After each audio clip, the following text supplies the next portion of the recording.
I'm Delilah R. Magbalot, nursing student in University of Makati. I'm going to discuss the concept of hypertension. Hypertension. Hypertension refers to excessive tension exerted by blood on arterial walls, which results in an intermittent or sustained elevation in blood pressure. Excess fluid intake will cause renal sodium retention, leading to increased fluid volume, and venous constriction causes increased preload will lead to increased cardiac output, causing hypertension. Fewer nephrons will cause decreased filtration surface and renal sodium retention. Stress will cause decreased filtration surface. Sympathetic nervous system overactivity will cause contractility, will result to increased cardiac output, causing hypertension.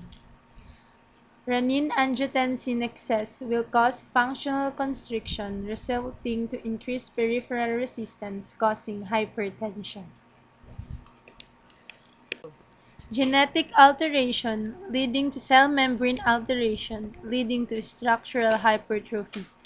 Obesity will lead to hyperinsulinemia, leading to structural hypertrophy.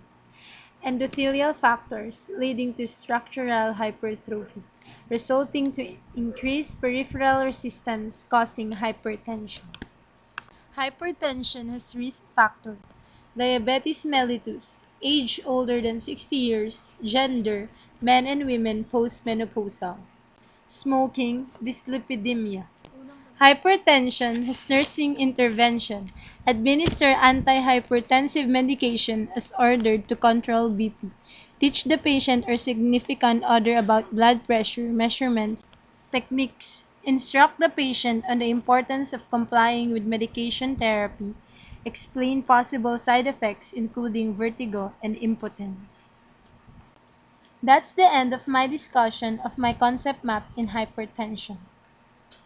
Thank you.